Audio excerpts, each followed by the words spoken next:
En nombre del Padre, del Hijo y del Espíritu Santo. Amén. Amados hermanos, en nuestro Señor Jesucristo, nos encontramos en el último domingo después de Pentecostés, donde siempre corresponde decir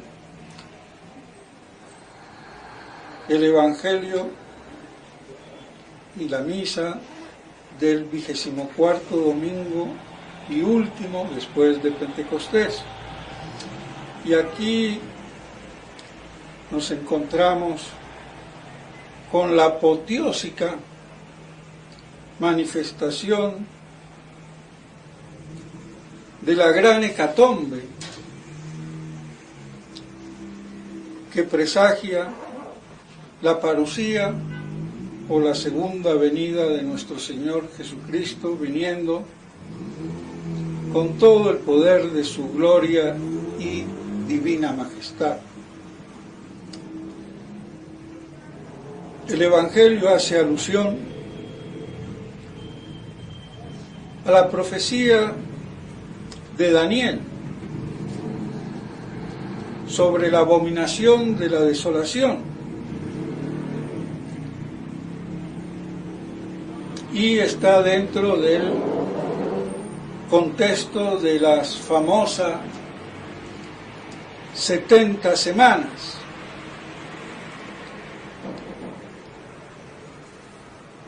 Y después sigue con todo lo que acontecerá, la gran tribulación, la consternación de los cielos, el sol, la luna, las estrellas, pseudoprofetas y pseudocristos que aparecen por doquier, y la señal que nos deja de la higuera, que cuando la vemos reverdecer está pronto el verano, como un indicio para que veamos la proximidad de la parusía de nuestro Señor. Con respecto a la profecía de Daniel, las 70 semanas, incluso yo tuve ahí un error y confusión, porque a veces uno no se termina de destetar, lamentablemente hay que decirlo, de los mejores comentaristas que por tener gran acierto, sin embargo, a veces dejan lagunas y ellos mismos son un poco equívocos.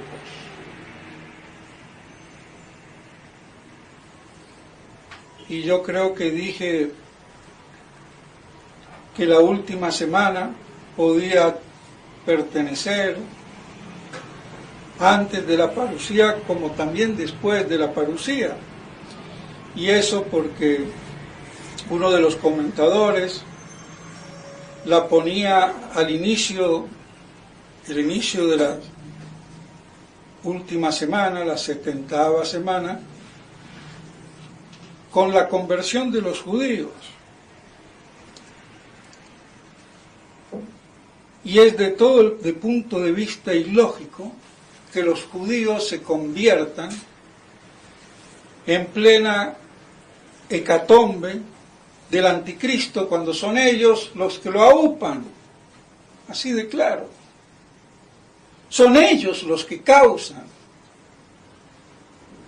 y propagan el advenimiento del anticristo. Entonces, ¿qué conversión de los judíos puede haber como pueblo? Ninguna. Si son parte del anticristo, esto es irrefutable. Entonces la conversión de los judíos no puede ser sino al borde en la parusía misma o después,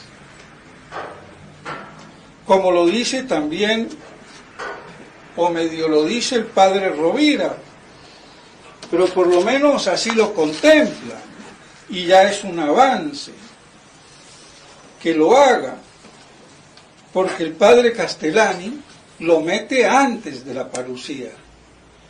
y los compara con la mujer que va al desierto. Pero ¿quién persigue a la mujer en el desierto que representa el pequeño rebaño? El anticristo. Entonces, ¿qué conversión de los judíos va a ir a ver en el desierto? De una parte no soluciona el problema, porque es la conversión total de Israel, como total fue el deicidio, así de claro. Entonces, metida de pata aquí del padre Castellani, perdón, lo corrijo, pero lo tengo que corregir montado sobre sus hombres y sabiendo todo lo que él dice al respecto, y no como algunos chipiricuatros que conocen la mitad o la cuarta parte y ya lo quieren corregir. Ojo, un momento. Para corregir a alguien hay que conocer totalmente, por lo menos, el problema. Pues bien, entonces, si a eso se le suma que la conversión, como se dice, será por San Elías, por los dos profetas, es en plena persecución, es antes de la parucía. Y entonces, ¿cómo los va a convertir? También hay confusión, pero menos mal que aquí también Rovira deja un respiro, porque dice que es San Elías o sus discípulos, o con San Elías se comienza, pero no es que se produzca la conversión, sino más adelante, incluso por sus discípulos. Entonces eso ya se entiende a partir de la parucía y ahí no hay problema. Por eso él dice, la conversión completa de Israel tiene que ser hecha por Elías o por sus discípulos. Bueno, ya me abre un compás. Pero la conversión de todo el pueblo de Israel sin duda parece requerir o suponer cierto espacio de tiempo. Y así Elías, si no inmediatamente, al menos mediatamente, restablecerá todo. Bueno, entonces, así sí se puede pensar que es Elías, con él se inicia ese movimiento de conversión, pero no es que se conviertan todos en ese momento, sino en la parucía, o después de la parucía. Entonces así ya se va aclarando más el panorama. Y así se completa o se comprende con ese llanto, clamor, que comenta el padre Rovira en el segundo tomo del libro El reino de Cristo, el reino de Cristo consumado, 2 tomos que se pueden conseguir en Amazon, no que le haga propaganda, pero bueno, allí se consiguen, y no tan caros. Pues bien, él dice, mas cuando eliminada la ceguera que tiene parte del pueblo de Israel, los judíos se convertirán y todo Israel será salvo. En realidad, el mismo cuerpo traspasado de Cristo, los judíos no lo podían mirar ni pueden, sino en la cruz o en el segundo advenimiento. Esto es importantísimo. Pero en la cruz no lo lloraron, con aquel llanto grande y general que describe Zacarías en aquel lugar, Zacarías 12, 11, 14, porque el pueblo de Israel no estaba convertido. Luego este llanto grande y general de todo el pueblo no de una parte, no es una conversión a mitad como piensan Castellani y muchos, sino como piensa San Ireneo, todos, y el padre Rovira. Luego, este llanto grande y general de todo el pueblo que aquí se describe no podrá ser sino en la segunda venida, cuando vean al Hijo del Hombre viniendo sobre las nubes. Entonces ahí sí se produce la conversión, ayudado precedentemente por la predicación de Elías, que la habrán oído, pero les entró por un oído y les salió por el otro, después la recuerdan, o por sus discípulos, o como quieran. Entonces ahí sí cobra sentido y no nos confundimos para no malinterpretar, como yo hice la última semana, que la metía un poco por ese motivo, o antes del milenio o después del milenio, una estupidez que dije, y alguien por ahí con justo criterio, aunque no me gustó mucho al principio, pero hay que aceptar los errores, sin saber yo el nombre, pero, o sabiéndolo ya no me acuerdo, pero tenía razón. Y cuando uno se equivoca hay que corregir, porque uno no se predica a uno mismo, uno predica la verdad. El maestro, el sabio que pretenda no equivocarse es un imbécil. Y si no se equivoca, que dé gracias a Dios. Pero si equivoca, que corrija. Pues bien, entonces queda claro que así esa conversión de los judíos no se puede producir en la última o 70ª semana, sino al final, o sea, ya en la parusía, o después. Y queda solucionado el problema de los dos profetas y de la conversión de los judíos, que el padre Castellani se preguntaba dónde la van a poner. Pues yo no sé dónde, no la veía. Claro que, si aquí lo está viendo el padre Rovira, claro que está. Lo que pasa es que a veces no están las cosas como las buscamos. Pues bien, entonces, la última 70 semanas es antes de la parusía, porque todas las 70 semanas tienen por finalidad dar el periodo que tiene que pasar para que el Israel, el ungido, eyectado, evacuado, vuelva, se convierta. Entonces pasan 70 semanas, pero esas 70 semanas se dividen en dos periodos, la 69 hasta la muerte de nuestro Señor, que es el príncipe, el ungido príncipe, que no hay que confundirlo con el ungido evacuado, el Israel, que volverá pasada las 70 semanas. Pero aquí viene el gran error, poner que esa semana va a ser de 7 años, porque 7 años, ni 3 años y medio, pueden hacer encajar todo el periodo apocalíptico, que se inicia con el fin de la diáspora. Y ya pasaron, ¿cuántos años? Desde el 47 o 48.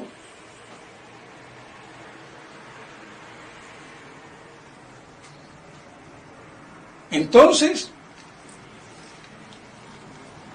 hasta que Jerusalén deje de ser hollada, y ya ha sido hollada dejado de ser hollada por los gentiles, hasta es su capital, con pleno derecho internacional.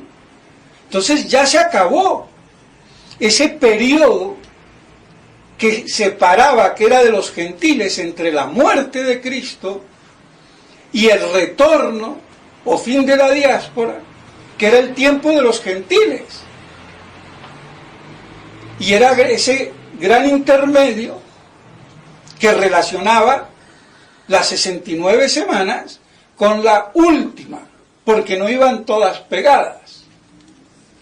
Entonces tenía que pasar todo ese tiempo para que Israel se convierta y fuera de nuevo entonces el trono de David.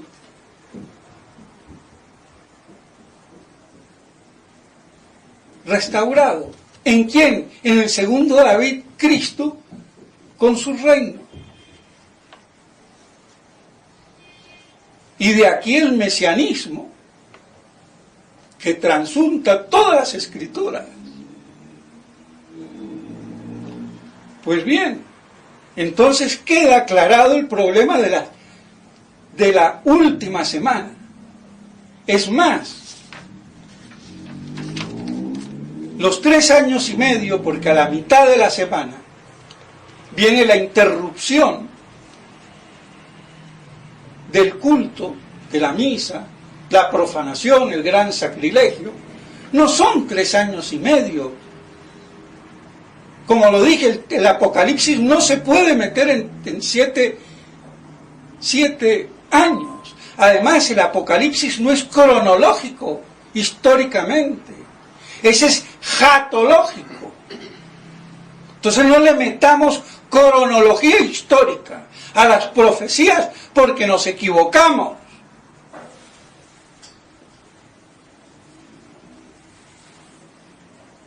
Hay que conocer el tiempo, pero nuestro Señor nos lo da con signos, no con días, meses o años, aunque se hable de 3 años y medio o de 42 meses. Y por eso, con mucha sabiduría, Monseñor Straubinger, en su nota 24 a Daniel 7, dice: siendo 7 el número de la perfección, 3 y medio puede ser propio de lo contrario, de algo incompleto y malo, esto es, una persecución que no logra su objetivo, y punto. Eso es mucho más exacto, aunque esto no lo dice tan taxativamente, él la larga así, tímidamente. Pero es que no queda otra. ¿O ya no ha sido evacuado el sacrificio oficial y públicamente en la iglesia con la nueva misa? ¿No ha sido profanado el templo? Pues entonces, ¿a qué le llamo yo profanación, por Dios?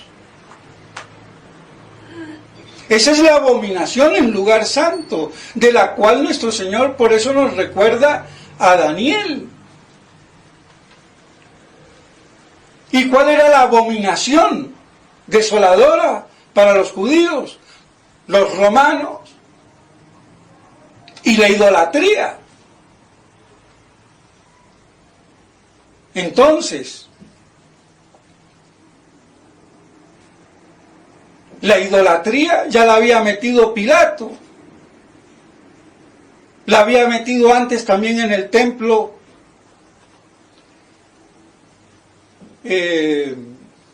Epifanes, ¿cómo es que se llama este? Bueno, no me viene ahora el nombre, que también ya lo había hecho en la época de los macabeos.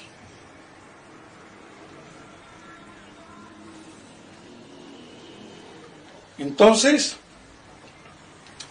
ya había, eso nos daba como un tipo del antitipo, como lo es también la Jerusalén, avasallada por los romanos con Vespasiano y Tito, y sería lo que acontecería al final del siglo de los tiempos, que no es el fin del mundo, porque el fin del mundo será cuando acabe el milenio con la segunda resurrección de los muertos y venga después la beatitud eterna de todos los que se salven. Y se acaba la iglesia aviadora. Pues bien, entonces, por eso dicen, esta generación no pasará. Unos dicen, no pasará sin que caiga Jerusalén, que pasaron 50 años y cayó Jerusalén, o 40. Cuando Tito circunda a Roma y destruyen el templo. Otros dicen que es la generación de los hombres. O sea, no pasará la generación de los hombres sin que esto pase. Pues cualquiera de las dos encaja.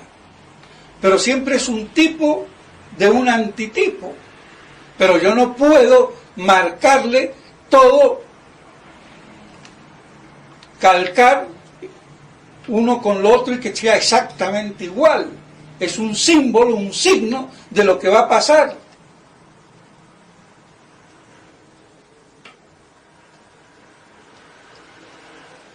Entonces así se van entendiendo mucho mejor las cosas. Y esto dentro del contexto milenarista, guste o no guste. Porque Cristo viene con todo el poder de su gloria. Y allí donde está el cuerpo, otros traducen cadáver malamente, vienen las águilas. Aunque las águilas se reúnen alrededor de un cuerpo, bueno, que van a matar o ya muerto, pero las águilas son cazadoras. Es una figura que ahí donde esté nuestro Señor, se congregarán sus santos, que es la explicación más loable. Pero ahí no me meto tanto. Pues bien, y juntarán a todos de los 4 vientos, de los 4 puntos cardinales de la tierra, a todo lo que ha quedado, como son los viadores, sobre los cuales va a reinar nuestro Señor, y a los otros vivos que serán transformados y arrebatados con los de la primera resurrección. Y digo esto para que nos demos cuenta del abanico, todo lo que abarca, y todavía no lo digo todo. Pero bueno, entonces, es apoteósico, a pesar de la hecatombe, lo apoteósico de la venida de nuestro Señor. Y por eso la gran esperanza. Y Él viene a restaurar, a instaurar, a recapitular lo que había caído en el feudo, porque eso es esta tierra, el feudo de Satanás, del cual es el príncipe predilecto, y al que muchos adoran en persona. Y muchos imbéciles más, sin saberlo. Pero eso ya es otro cuento. Pues bien, entonces es apoteósica esa parusía. Por eso es la esperanza, esa es la revelación, la manifestación de nuestro Señor.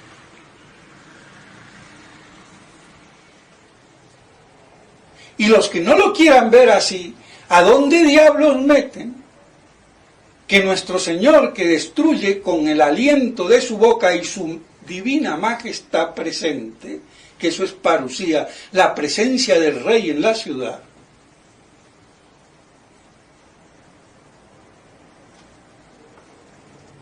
ya me olvidé qué iba a decir, se me cruzó otra idea y me trabuqué, pero bueno, retomando el hilo, esa presencia de nuestro Señor los destruye al pseudo profeta, que ciertamente es un antipapa, o el último de los antipapas, como históricamente nos está aconteciendo, y el anticristo político.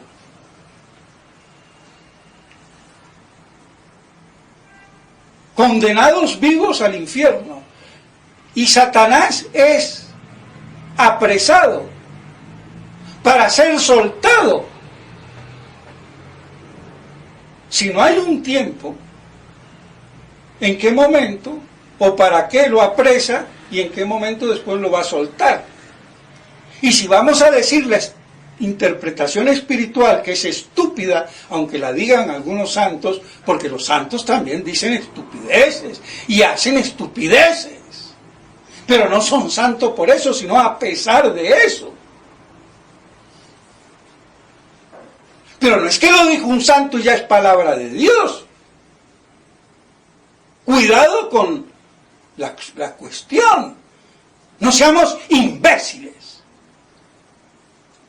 Que para eso tenemos doctrina, teología.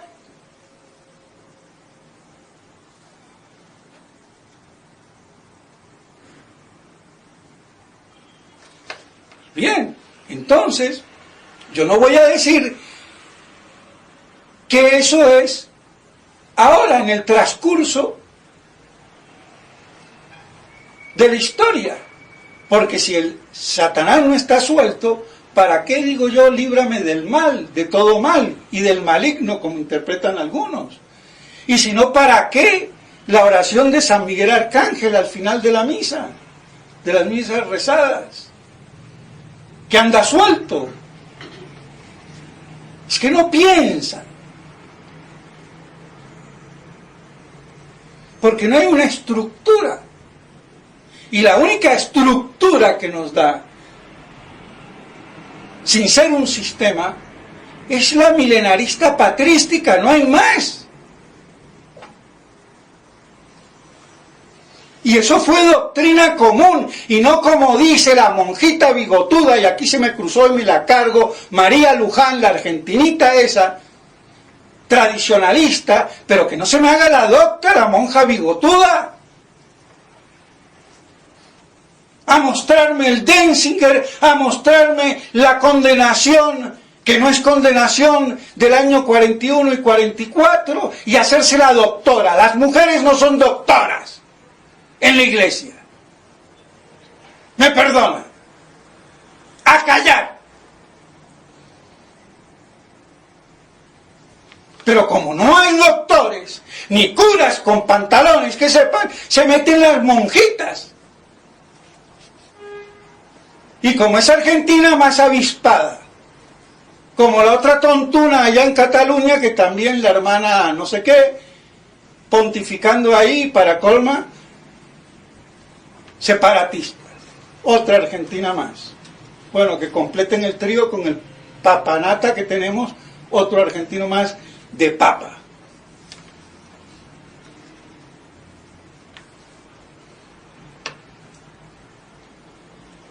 Y no digo que todo lo que diga sea malo, pero mi hijita, cálmese y no diga estupideces.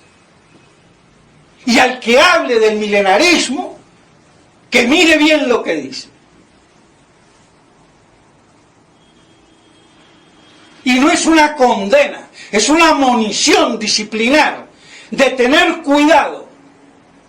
Porque hasta ellos mismos fueron unos herejes que tuvieron que cambiar, que Cristo no reina corporalmente. Entonces, ¿qué pasa cuando alguien le dijo en el sagrario, si no reina en el tabernáculo? Entonces tuvieron que poner visibiliter y cambiar corporaliter, porque la congregación heréticamente se equivocó. Y después Pío XII viene a avalar el segundo decreto ya corregido para decir simplemente, cuidado, no se puede enseñar sin peligro. Claro es que hasta el Padre Nuestro, cuidado, no lo puedes enseñar sin peligro, idiota, ¿qué te pasa?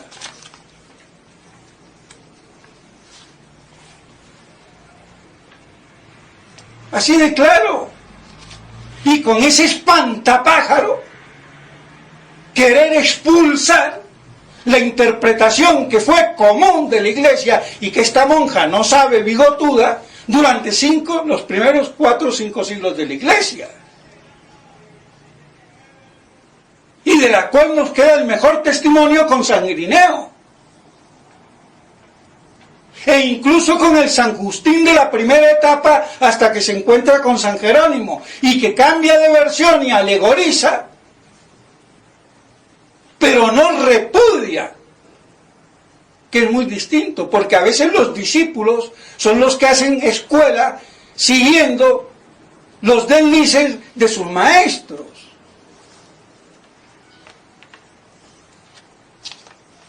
Entonces a la monjita bigotuda y a todo el que piense igual le va el palo, porque aquí hay que saber, y con pruebas, y no con diletantismo intelectual.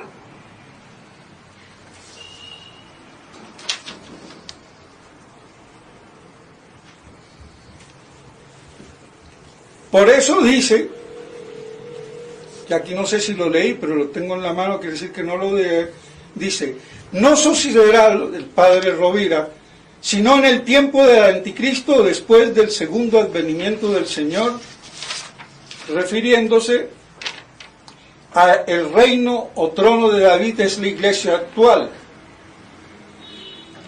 Él dice no, es la iglesia de los últimos tiempos o de la consumación de la iglesia en toda su plenitud, formada de gentiles y judíos convertidos a Dios.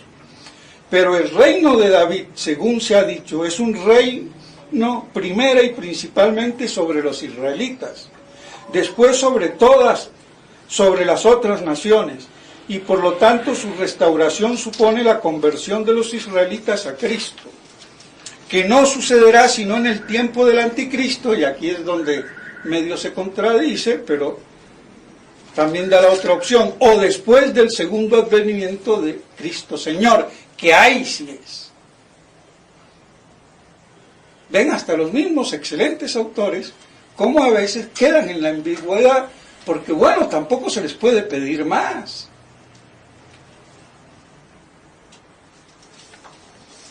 Pero así todo, dice entonces, la conversión del corazón tanto de los judíos como de los gentiles ha de ser probablemente en la misma venida y manifestación de Cristo Señor, o sea, la parusía.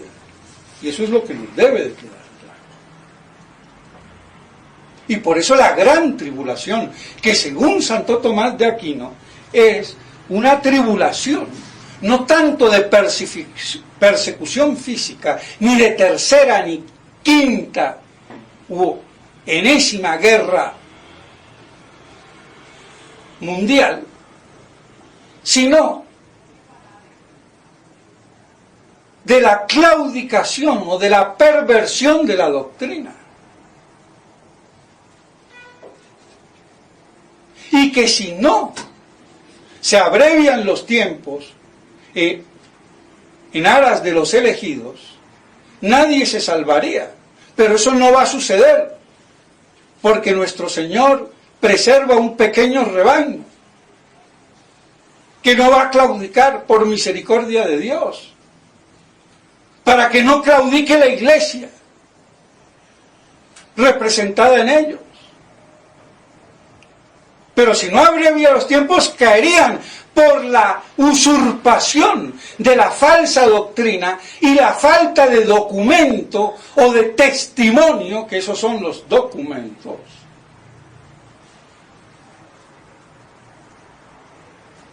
de la doctrina, que es lo que estamos viviendo hoy. Esa es la gran tribulación. En primer lugar y propiamente, que después haya o no tercera guerra mundial, que haya hambruna o no haya hambruna, que haya persecución, que haya chichavirus o no haya chichavirus. Y aclaro, y vuelvo y lo repito, porque hay mucha estupidez. La gran mayoría de los tradicionalistas, en su estupidez, aupada por sus sacerdotes ignaros, para no decir ignorantes, siguen pensando que el coronavirus es la marca de la bestia. Eso es una estupidez. La marca de la bestia es los pensamientos. La marca en la frente y de las obras en la mano.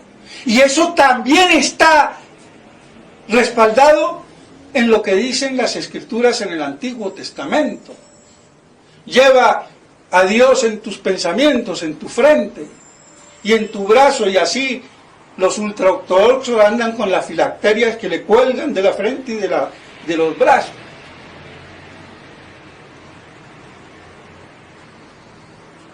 Esa es la marca, no un chip. Es el renuncio, el perjuro, el reniego de Cristo, voluntaria y libremente, y no por miedo o necesidad económica de ir a comprar con una tarjeta que tiene un chip.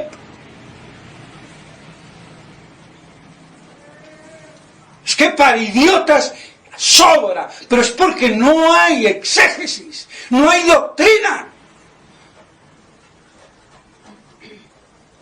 Y como la Biblia la podemos interpretar de 20.000 maneras, pero eso sí, no prediques el reino de Cristo porque te caen todos encima.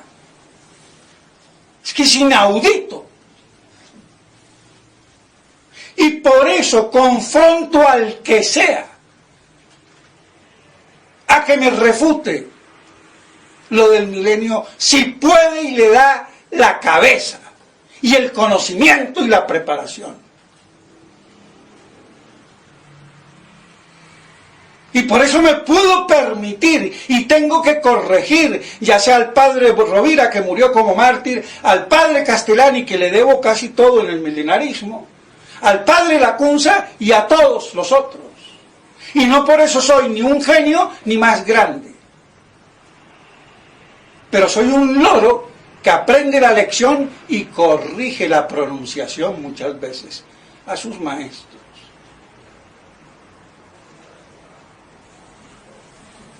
Porque Dios no nos hizo imbéciles, para eso nos dio inteligencia.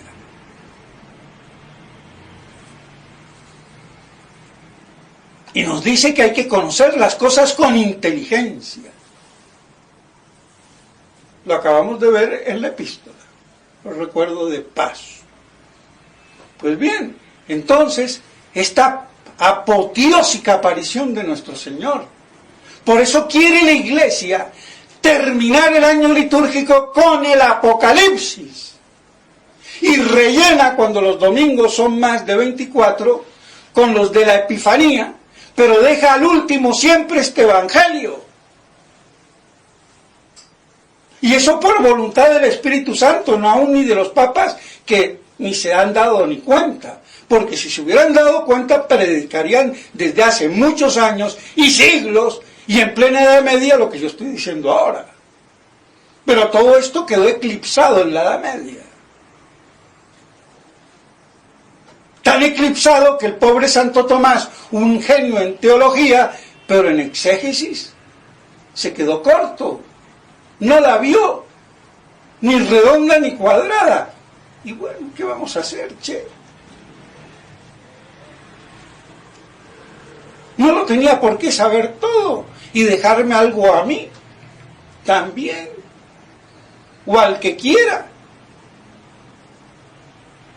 Se acabó el problema. ¿Pero acaso Santo Tomás no lo corrigió a su maestro San Alberto Magno, la máxima eminencia de París, che?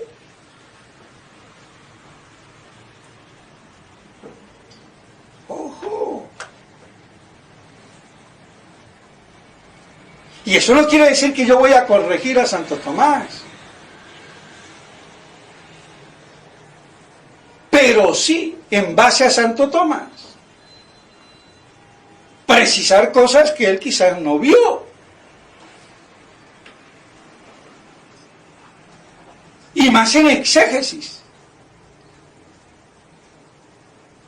¿Qué vamos a hacer? Pues bien, Entonces, por eso la Iglesia, a pesar de todo, nos hace terminar con este Evangelio. Y para colmo, con el Evangelio en paralelo, el 1 de Adviento, en plena Navidad, para reunir la primera venida con la segunda, lo cual está demostrando que litúrgicamente la Iglesia es apocalíptico milenarista.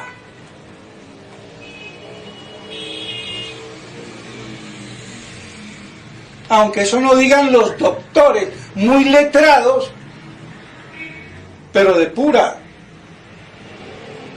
hinchazón. Pues bien, entonces, mis estimados hermanos, que cerremos así con esa gran esperanza el año litúrgico, para que así también se cierre el fin del siglo con esa gran esperanza de la parucía de nuestro Señor Jesucristo. En nombre del Padre, del Hijo y del Espíritu Santo. Amén.